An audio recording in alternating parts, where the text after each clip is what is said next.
স্ত্রীকে বলবেন তুমি আমার সব, তুমি আমার কৈতরি,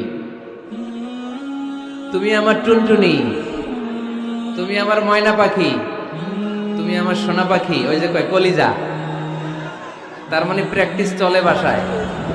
আর কি ডাকেন ভাবিরে, কি ডাকেন বলেন? জান,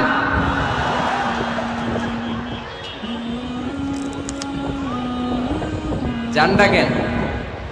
আর ভাবি কি ডাকে আপনাদেরকে? বাবু। কি ডাকে? বাবু ডাকে। আর কি ডাকে? হ্যাঁ, বেবি। পোলাপান কত দুষ্ট দেখছেন, বেবি ডাকে নাকি? স্বামী স্ত্রীর মধ্যে এই সোহাগপূর্ণ, এই ভালোবাসাপূর্ণ এই ডাকাডাকিতে কোনো গুনাহ নাই, আছে সওয়াব। এগুলো দাম্পত্য জীবনকে সুখময় করে, ঠিক কি না?